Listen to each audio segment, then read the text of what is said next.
السلام علیکم ورحمۃ اللہ۔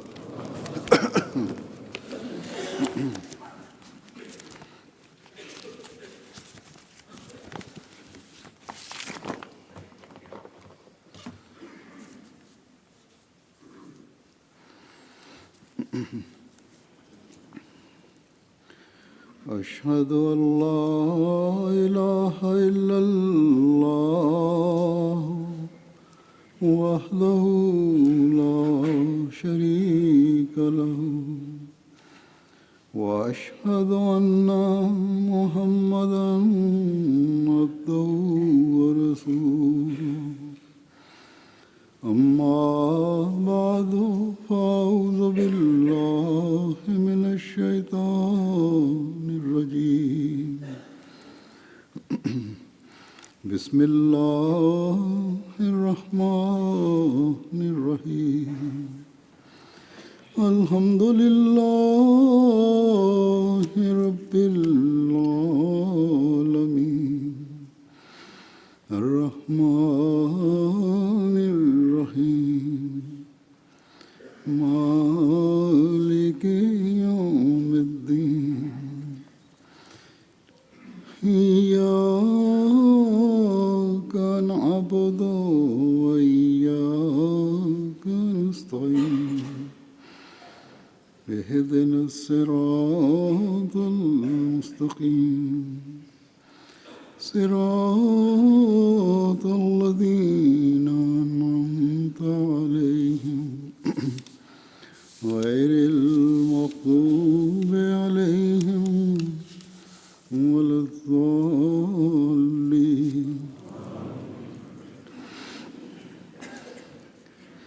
يا أيها الذين آمنوا كتب عليكم الصيام كما كتب على الذين من قبلكم لعلكم تتقون۔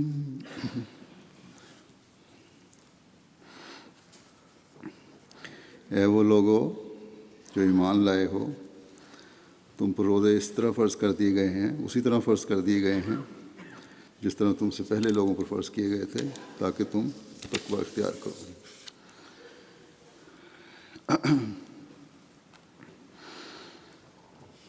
اللہ تعالیٰ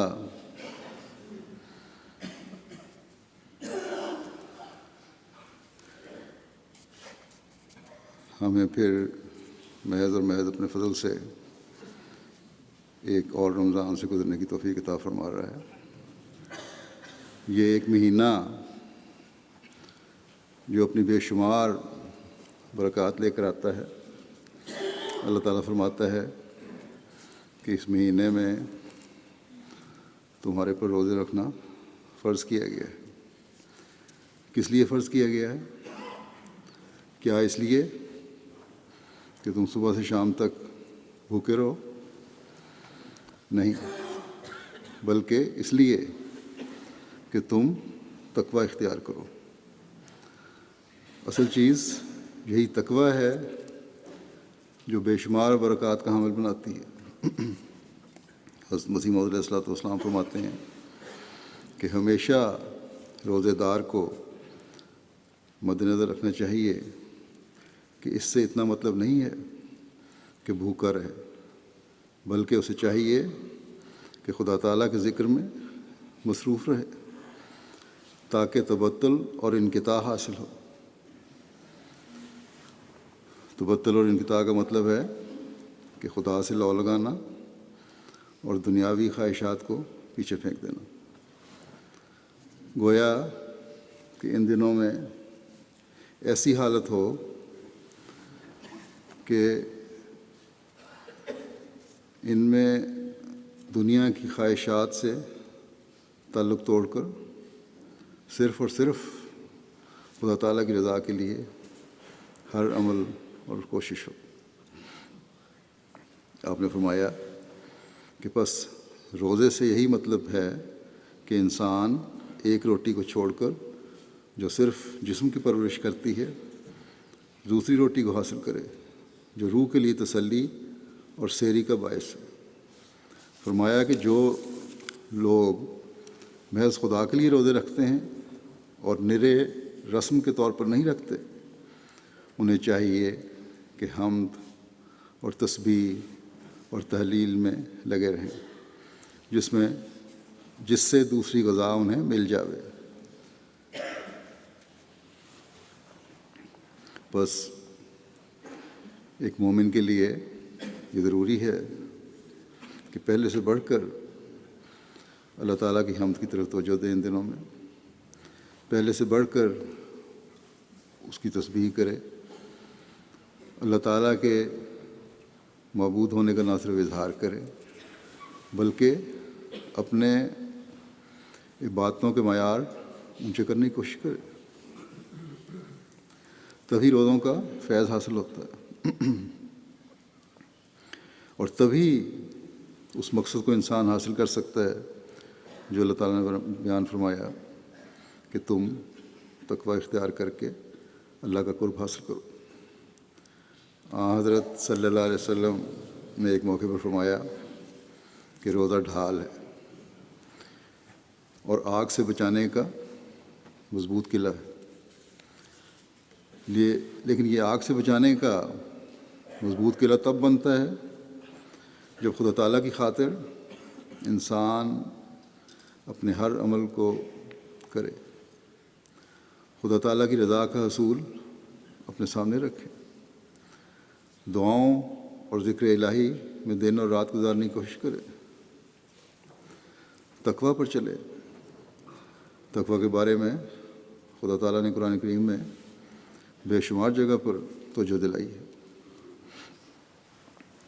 اور فرمایا جو اس سوچ کے ساتھ روزے رکھے کہ تقوی اختیار کرنا ہے، ذکر الہی اور دعاؤں کے ساتھ اپنے دن رات گزارنے ہیں، اپنی عبادتوں کے حق کے ساتھ حقوق العباد کی ادائیگی کی طرف بھی توجہ دے یا دینی ہے، تو اللہ تعالیٰ نے فرمایا کہ یہ روزہ پھر میری خاطر ہے اور پھر میں ہی اس کی جزا ہوں۔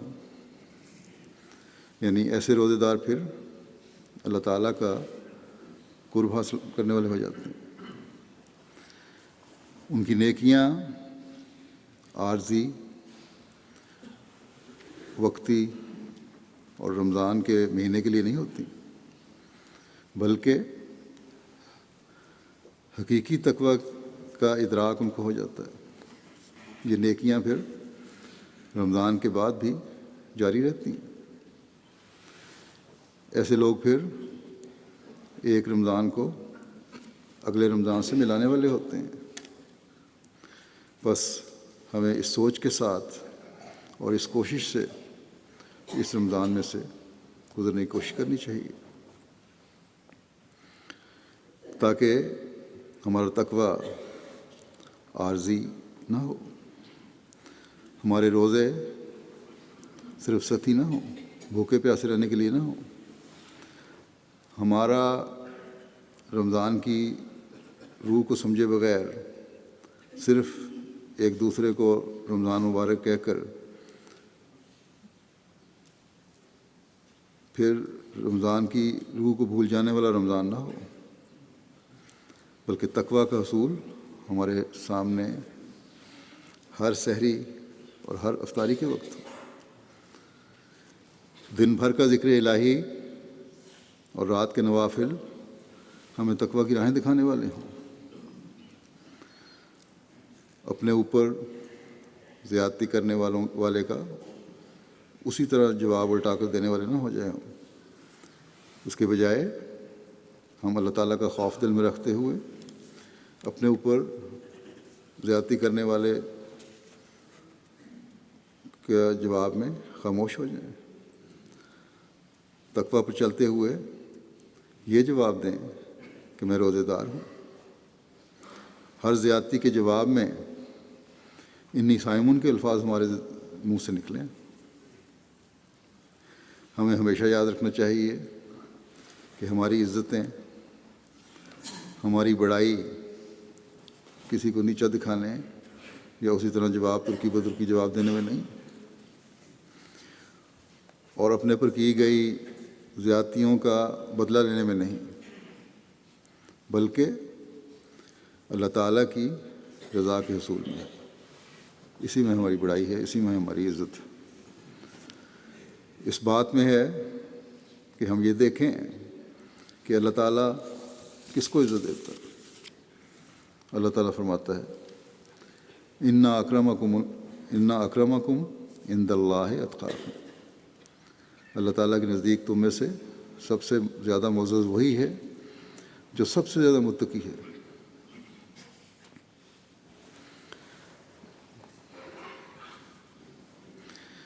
بس یہ معیار ہے اللہ تعالیٰ کے نزدیک معزز ہونے کا۔ حضرت مسیح موعود علیہ السلام کا اس بارے میں ایک ارشاد ہے جو ایک اللہ تعالیٰ کا خوف رکھنے والے کو ہلا کر رکھ دیتا۔ آپ فرماتے ہیں کہ اللہ تعالیٰ کے نزدیک وہی معزز و مکرم ہے جو متقی ہے۔ اب جو جماعت اتقیاء کی جماعت اتقیاء ہے، خدا اس کو ہی رکھے گا اور دوسری کو ہلاک کرے گا۔ یہ نازک مقام ہے اور اس جگہ دو کھڑے نہیں ہو سکتے کہ متقی بھی وہیں رہے اور شریر اور ناپاک بھی وہیں۔ ضرور ہے کہ متقی کھڑا ہو اور خبیث ہلاک کیا جاوے، اور چونکہ اس کا علم خدا کو ہے کہ کون اس کے نزدیک متقی ہے، بس فرمایا بس یہ بڑے خوف کا مقام ہے۔ خوش قسمت ہے وہ جو متقی ہے، اور بدبخت ہے وہ جو لعنت کے نیچے آیا۔ بس یہ بڑا خوف دلانے والی تنبیہ ہے۔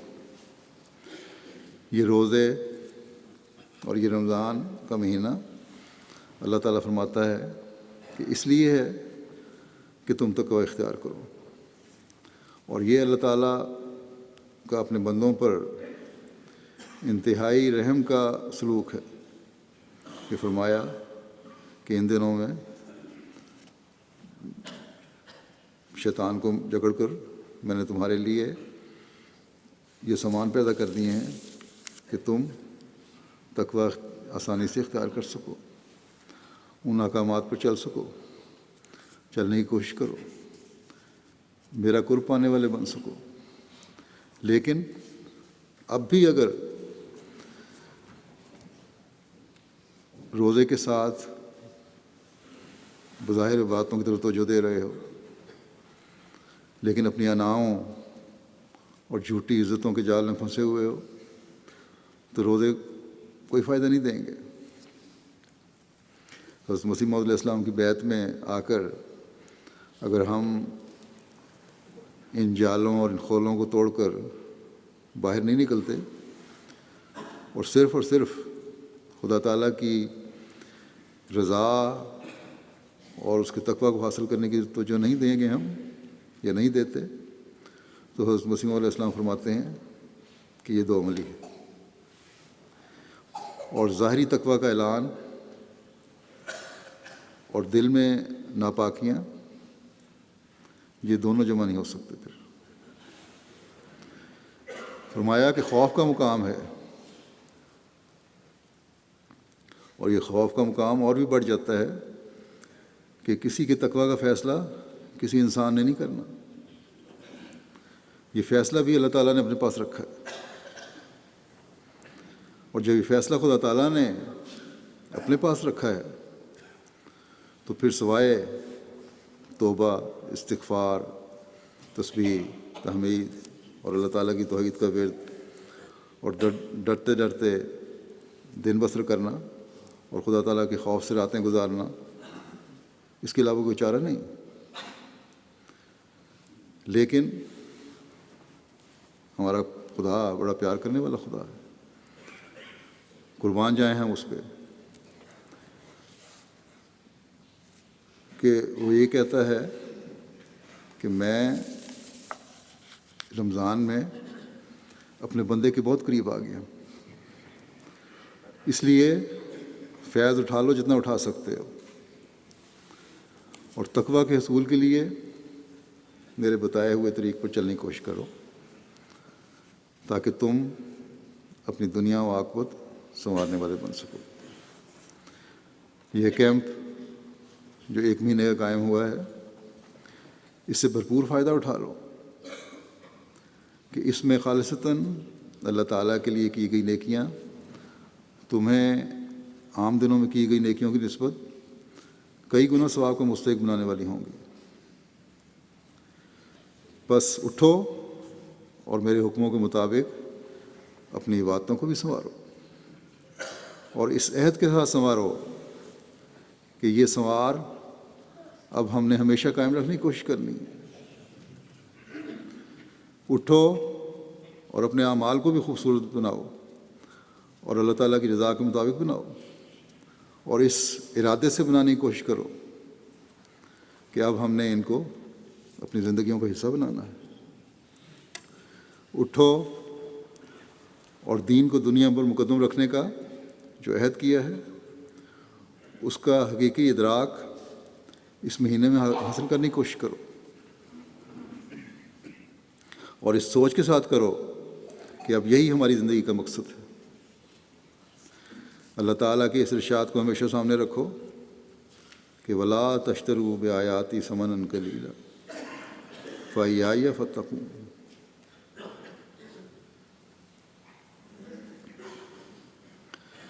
میری آیتوں کے بدلے تھوڑی قیمت مت لو اور مجھ سے ہی ڈرو۔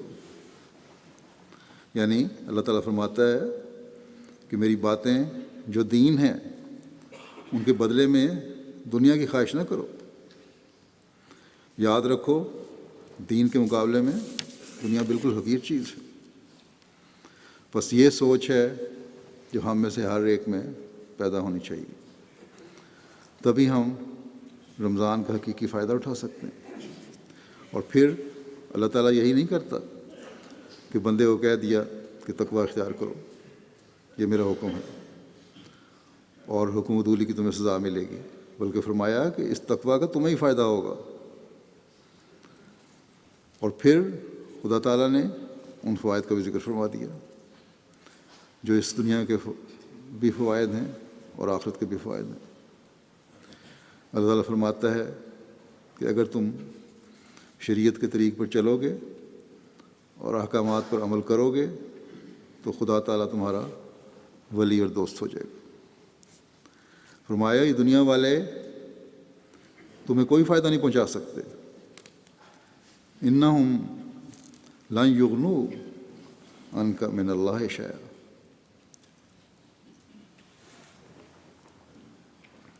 وہ لوگ اللہ تعالیٰ کے مقابلے میں تجھے کوئی فائدہ نہیں پہنچا سکتے۔ اس لیے لوگوں کی پناہیں تلاش کرنے کے بجائے اس کامل پناہ کی تلاش کرو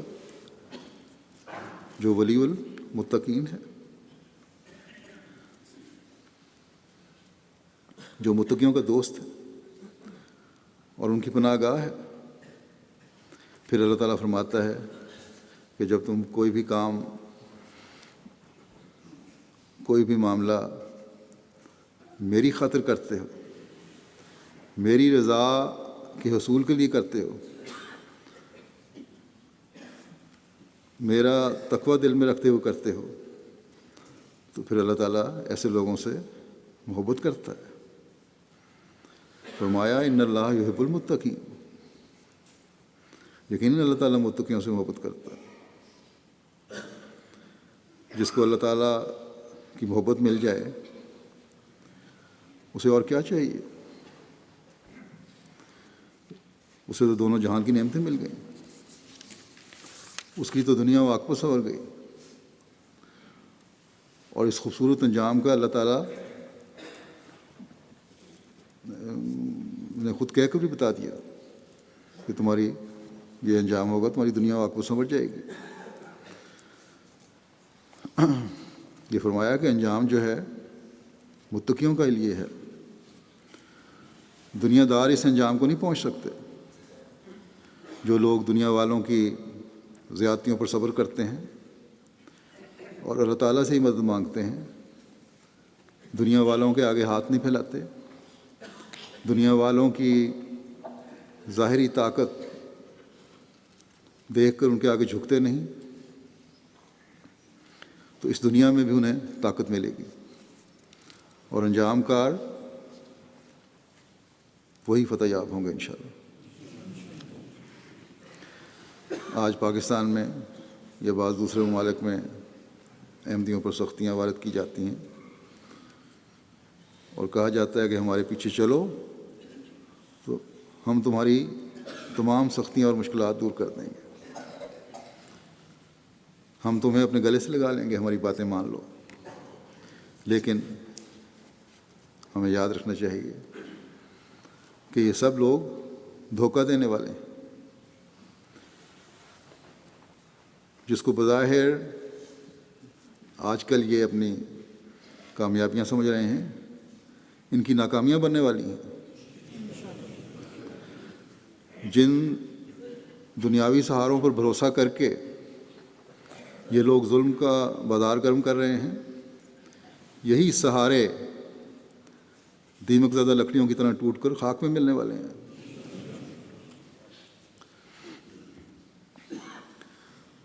بس صبر سے کام لو، اللہ تعالیٰ فرماتا ہے کہ صبر سے کام لو اور اللہ تعالیٰ کے آگے جھکے رہو، اسی سے مدد مانگو، تو یقیناً تم زمین کے وارث بنائے جانے والے ہو۔ یہ حضرت مسیح علیہ السلام سے بھی خدا تعالیٰ کا وعدہ ہے، اور یہ حضرت صلی اللہ علیہ وسلم سے بھی خدا تعالیٰ کا وعدہ ہے، اور آپ کے طفیل ہی حضرت مسیح علیہ السلام سے ہی وعدہ ہے کہ مسیح موت کے آنے کے ساتھ دین کا احیاء ہونا ہے، اور تقوی پر قائم رہنے والوں نے ہی اس دنیا میں بھی اور آخرت میں بھی اپنے بہتر انجام کو دیکھنا ہے۔ قربانیاں تو دینی پڑیں گی، یہ قربانیاں ہی کامیابی کی راہ دکھانے والی ہیں، یہ قربانیاں ہی تقوی کا معیار بلند کر کے والعاقبۃ للمتقین کا انجام، یعنی کہ انجام متقیوں کے ہاتھ میں رہتا ہے، اس کی خوشخبری دینے والی ہیں۔ بس ہم خوش ہیں کہ خدا تعالیٰ ہمارے ساتھ ہے اور ہمیں بہتر انجام کی خبریں دے رہا ہے۔ آج اگر مسلم امہ بھی اس راز کو سمجھ کر مسیح موت کی مخالفت کرنے کے بجائے حضرت مسیح علیہ السلام کے مددگاروں میں شامل ہو جائے، تو یہ بے چینی جو ہر مسلمان ملک کے افراد اور حکومتوں میں پائی جاتی ہے، یہ ختم ہو جائے۔ جو فتنہ و فساد اور آپس کی لڑائیاں جہاد کے نام پر ایک دوسرے پر ظلم کر کے ہو رہی ہیں، یہ محبت اور پیار میں بدل جائیں۔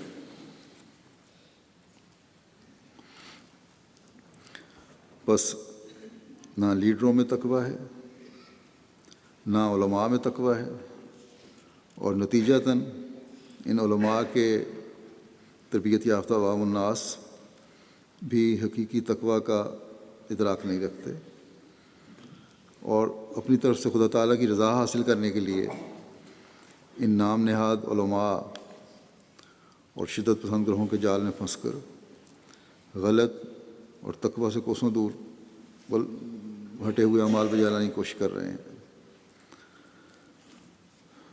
نوجوان نسل کے جذبات ابھار کر انہیں اللہ تعالیٰ کا قرب دلانے کا لالچ دے کر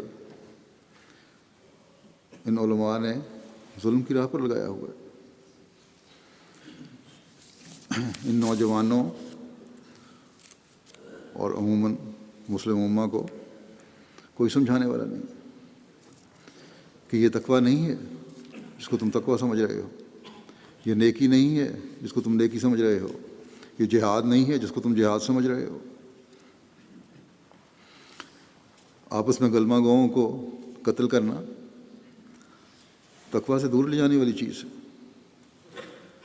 مومن کی نشانی تو خدا تعالیٰ نے یہ بتائی ہے کہ رحماء بینہم، کہ آپس میں رحم کے جذبات سے پر ہوتے ہیں۔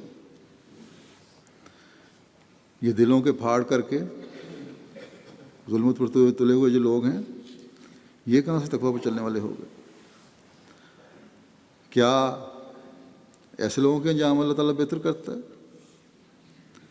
کیا ایسے ظالموں کو خدا تعالیٰ زمین کا وارث بناتا ہے؟ کبھی نہیں ہو سکتا۔ اللہ تعالیٰ کو کبھی ظلم پسند نہیں آ سکتا۔ جو خلافت کا نعرہ لگاتے ہیں، کیا ایسے لوگوں کو خدا تعالیٰ زمین میں خلافت دے کر اپنا جانشین بنانے والا ہے؟ وہ خدا جو رحمان خدا ہے، کیا وہ ظلموں اور ظالموں کا مددگار ہوگا؟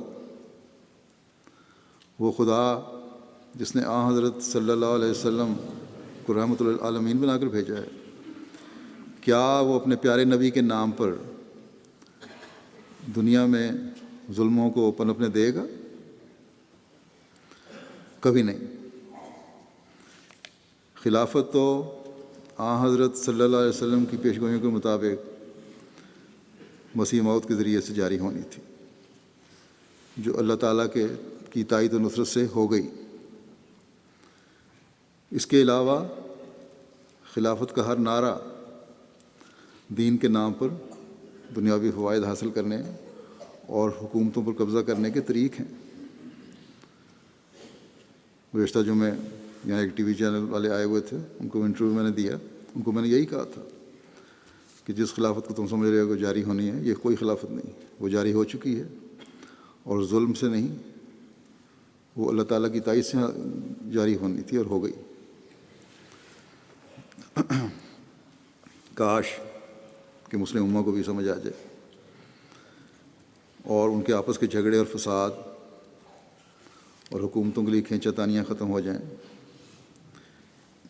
ان کے لیے بھی ہمیں رمضان میں دعا کرنی چاہیے، کیونکہ ان کی وجہ سے اسلام اور حضرت صلی اللہ علیہ وسلم کا نام غیر مسلموں کو بدنام کرنے کا موقع مل رہا ہے۔ گزشتہ دنوں یہاں کے ایک پروفیسر نے، جو مذہبی تعلیم پڑھاتے ہیں، اس بات پر یہ خلافت کی باتیں جو ہو رہی ہیں، خلفائے راشدین اور حضرت صلی اللہ علیہ وسلم کے بارے میں بھی بےہودہ بکواس کی، بےہودہ گوئی کی۔ مسلمان علماء اور تنظیموں کے لیڈروں اور حکومتوں کے سربراہوں کو تو اپنی طاقت حاصل کرنے یا محفوظ کرنے کی فکر ہے، اسی فکر میں وہ پڑے ہوئے ہیں۔ ایسی بےہودہ گوئیوں کا جواب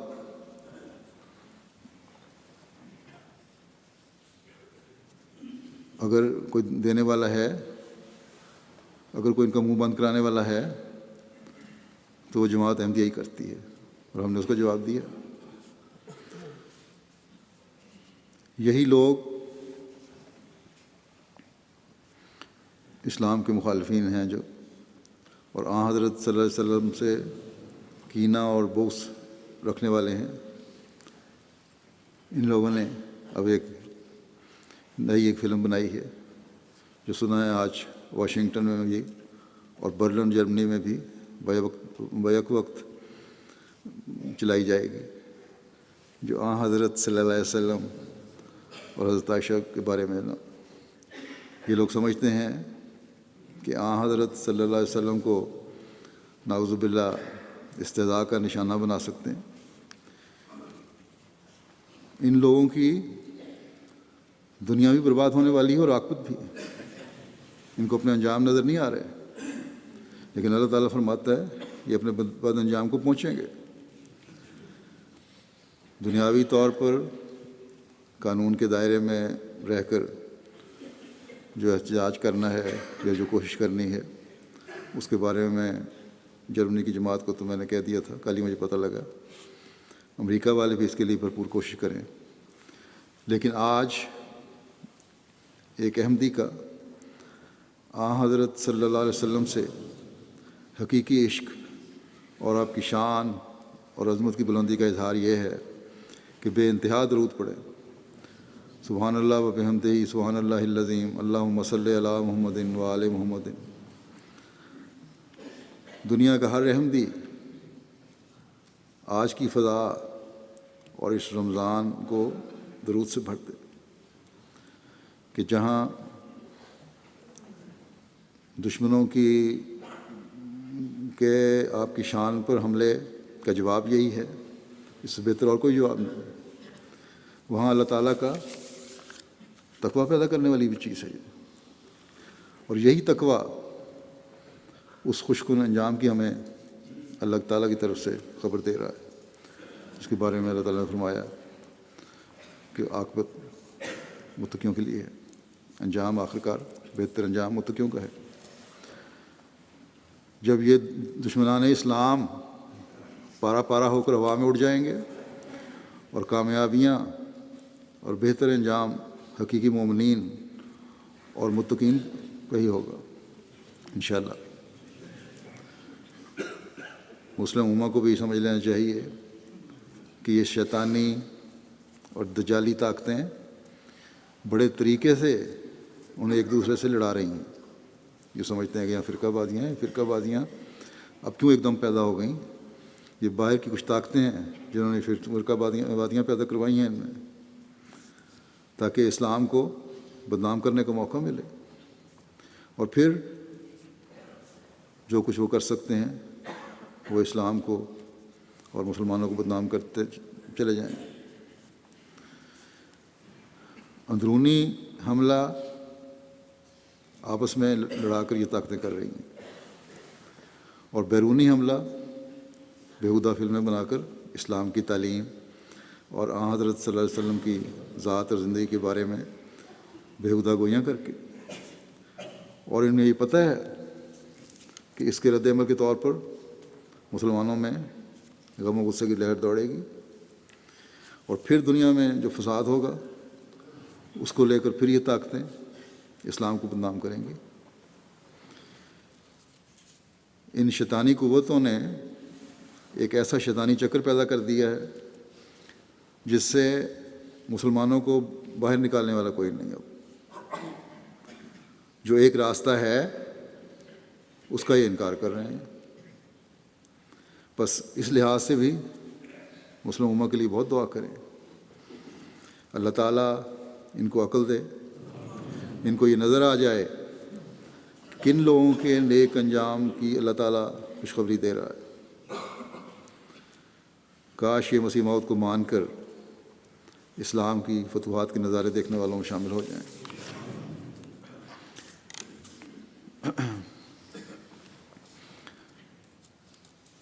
یہ دوسروں کے متعلق جو میں نے باتیں کی ہیں یہ انجام کے بارے میں، اس کو سن کر ہمیں صرف اس بات پر ہی تسلی نہیں پکڑ لینی چاہیے کہ ہم نے حضرت مسیح علیہ السلام کو مان لیا اور خلافت کا نظام ہمیں موجود ہے اور ہم ایک نظام کے تحت چل رہے ہیں۔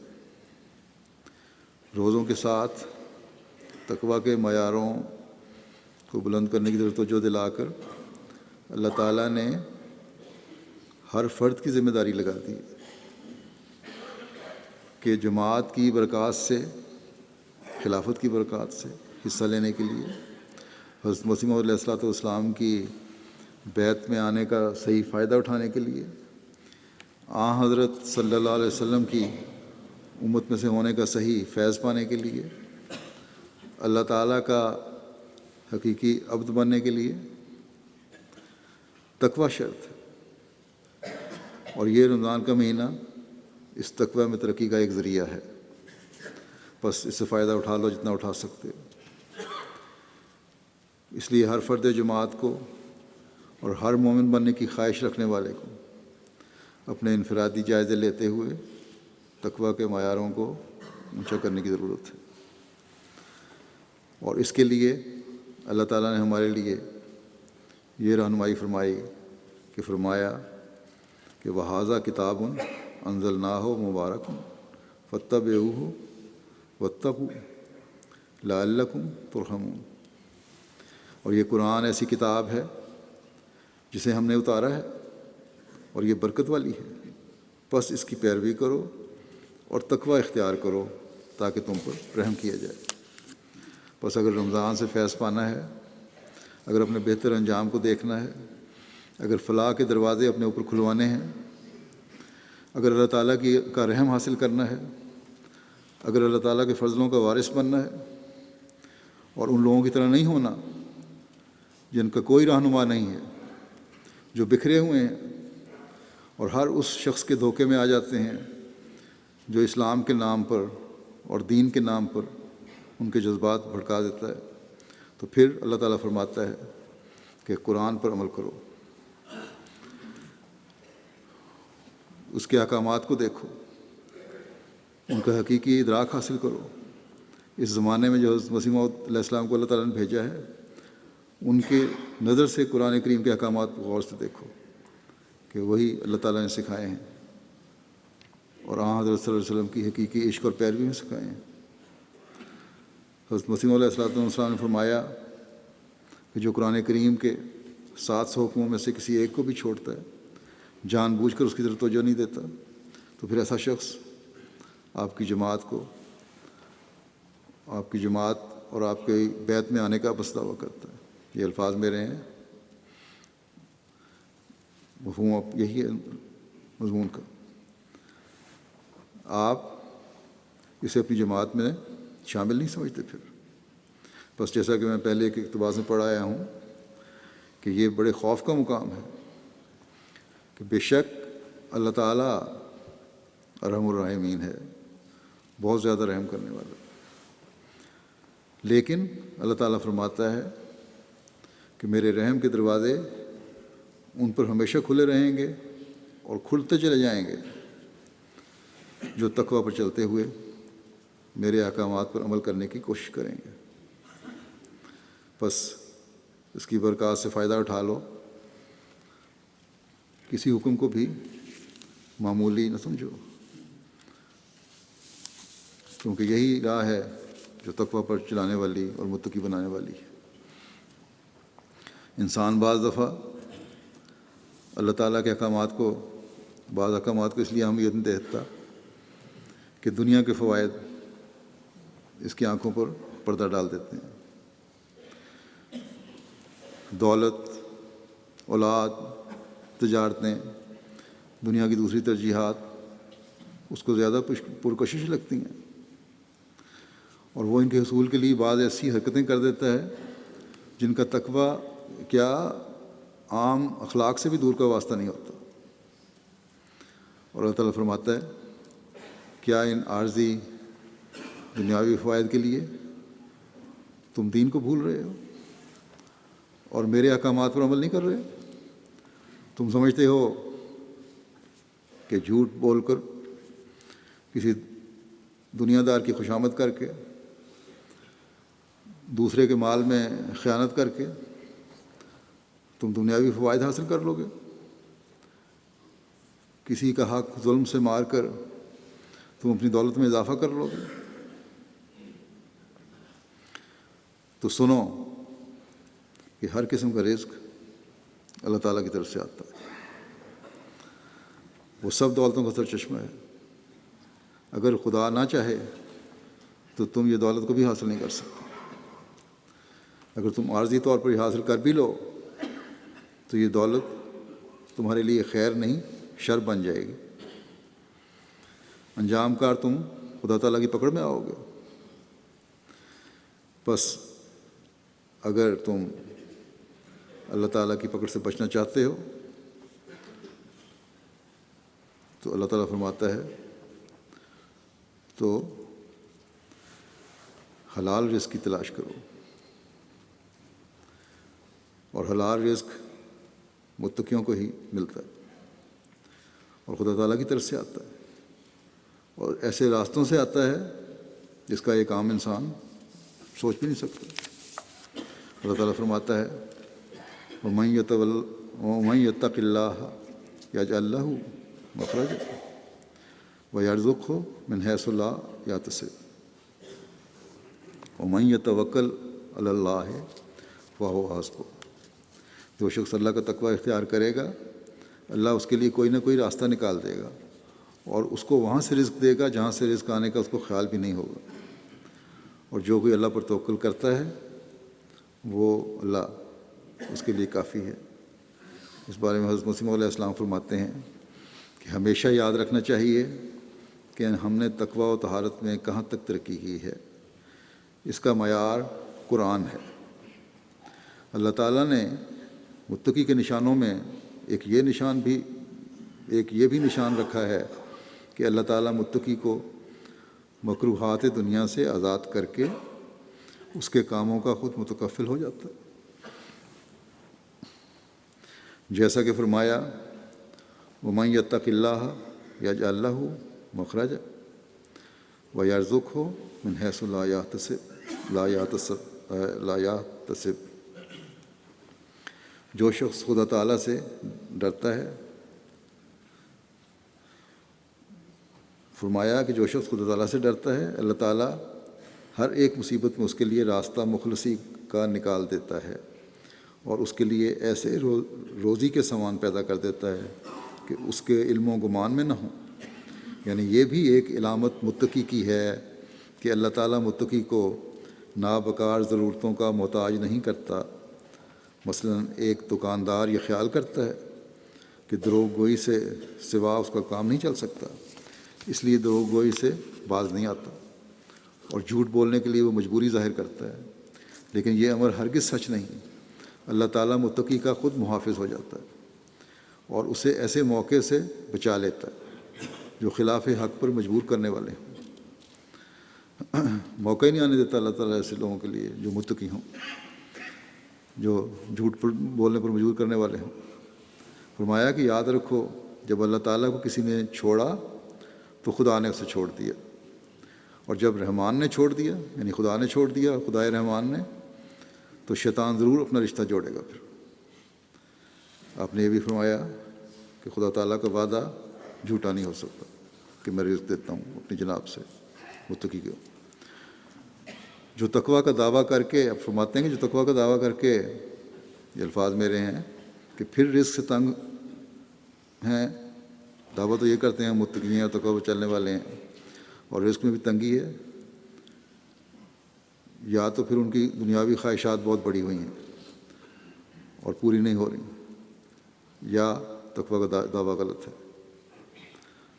ان کا تقویٰ پر عمل کرنے کا دعویٰ جھوٹا ہے، تقویٰ پر چلنے کا دعویٰ غلط ہے۔ خدا تعالیٰ کی بات بہرحال غلط نہیں ہو سکتی۔ اور اگر کوئی یہ کہے، آپ نے ایک جگہ یہ بھی فرمایا کہ لوگ کہہ دیتے ہیں بعض دفعہ کہ وہاں کفار کے پاس، دنیا داروں کے پاس بڑی دولت ہے جو دین سے دور ہٹے ہوئے ہیں۔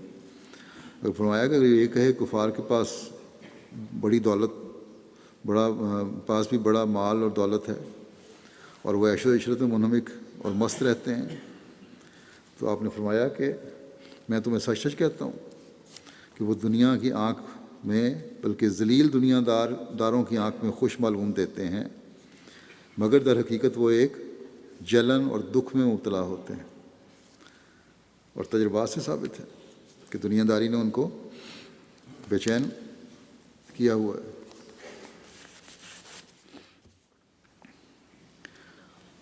اور اسی وجہ سے انہوں نے اپنے سکون کے لیے مختلف طریقے اپنائے ہوئے ہیں۔ نشوں میں گرفتار لوگوں کی ایک بڑی وجہ یہی ہے کہ دنیا داری کی خواہشات جو ہیں وہ پوری نہیں ہوتی، اس کی وجہ سے بے چینی ہے، بے سکونی ہے، اس کو سکون کے لیے وہ نشے کرتے ہیں۔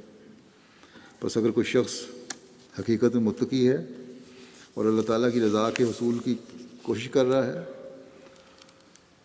تو تھوڑے سے بھی اس کو سکون مل جاتا ہے۔ غیر ضروری خواہشات کا نہ ہونا بھی تو اللہ تعالیٰ کا ایک احسان ہے، فضل ہے۔ بس ایک احمدی کو اس طرف بھی نظر رکھنی چاہیے کہ رمضان میں اپنے تقویٰ کو اس معیار پر لانے کی کوشش کریں جہاں دنیاوی لذات اور خواہشات اس حد تک ہوں جہاں تک خدا تعالیٰ نے اس کی اجازت دی ہے، اور مال و دولت کا حصول ہو تو وہ بھی تقویٰ کو سامنے رکھتے ہوئے ہو۔ اور پھر ایسے مالدار متقی اپنی دولت بھی اللہ تعالیٰ کی رضا کے حصول کے لیے خرچ کرتے ہیں۔ میں کتاب دیکھ رہا تھا کل یہ پرسوں ہی، بشیر رفیق صاحب نے لکھی چوہدری ظفر اللہ خان صاحب کے متعلق. اس میں ایک واقعہ لکھا ہے کہ ایک سیاسی لیڈر تھے بڑے امیر، یہاں آ کے لندن میں ہوٹل میں ٹھہرتے تھے اور ایک پورا ونگ ہوٹل کو بک کرا لیا کرتے تھے، اپنی فیملی کے ساتھ آتے تھے. ایک مرتبہ وہ آئے تو فیملی نہیں تھی، اکیلوں نے ونگ بک کرا لیا اور انہوں نے کہا میرے پاس بڑی دولت ہے اور میں گھٹ کے کمروں میں نہیں رہ سکتا، تو میں تو پورے کا پورا ونگ کرایا ہوا ہے.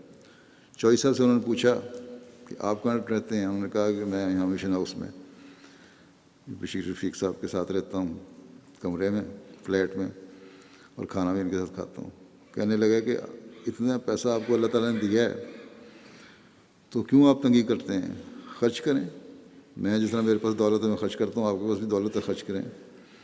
تو چوہدری صاحب نے جواب دیا، پہلے تو سنتے رہے، پھر کہنے لگے کہ تم تو فضول خرچی کرتے ہو، لیکن میں اگر پیسے بچاتا ہوں تو اس سے میں طلباء کی تعلیم کے اوپر خرچ کر رہا ہوں، ضرورت مندوں کی ضرورتیں پوری کر رہا ہوں، اور بے انتہا ایسے لوگوں پہ خرچ کر رہا ہوں جو مجبور ہیں.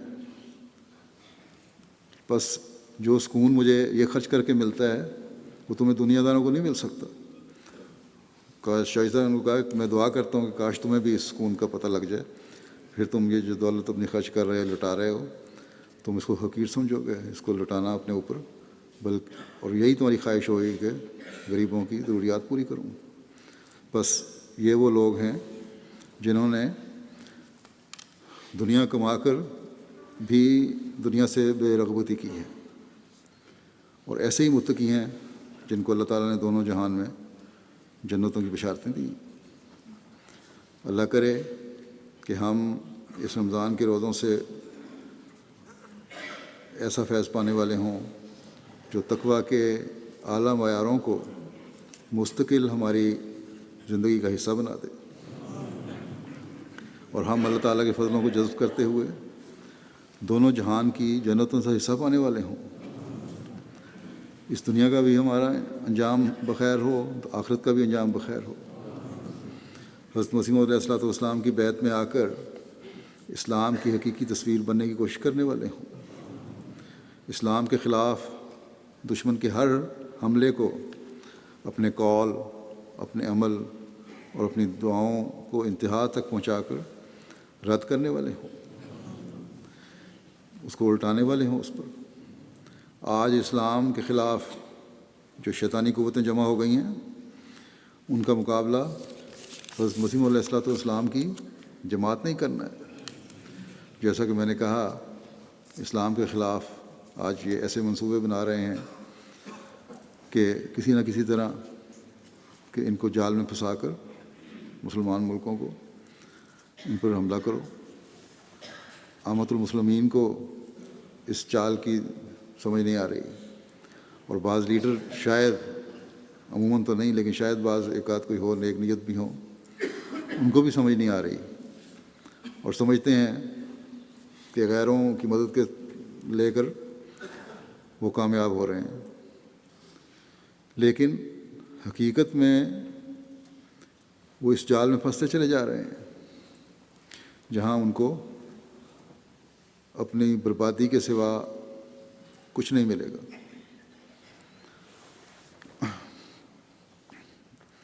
ہمارے سمجھانے سے تو ان کو سمجھ نہیں آتی، کوئی اثر نہیں ان پر ہوتا.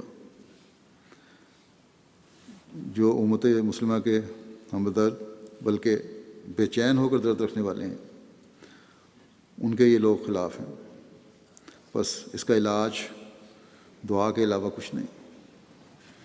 اس رمضان میں دشمنوں کے شر سے محفوظ رہنے کی دعا بھی کریں، اور امت مسلمہ کے لیے بھی رحم مانگیں کہ اللہ تعالیٰ اپنا رحم کرتے ہوئے ان کو عقل دے. جہاں جہاں احمدیوں پر ظلم ہو رہے ہیں ان ظلموں سے بچنے کے لیے بھی دعا کریں، اللہ تعالیٰ احمدیوں کو ان ظلموں سے بچائے.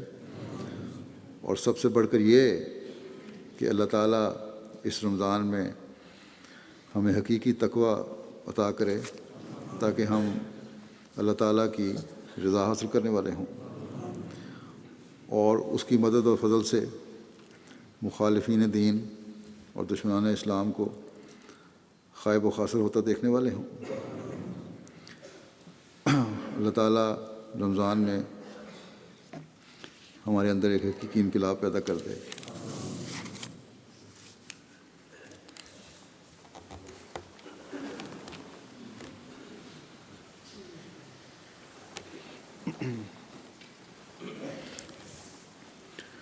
الحمد لله نحمده ونستعينه ونستغفره ونؤمن به ونتوكل عليه ونعوذ بالله من شرور أنفسنا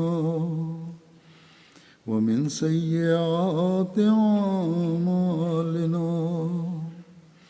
من يهده الله فلا مضل له ومن يضلل فلا هادي له.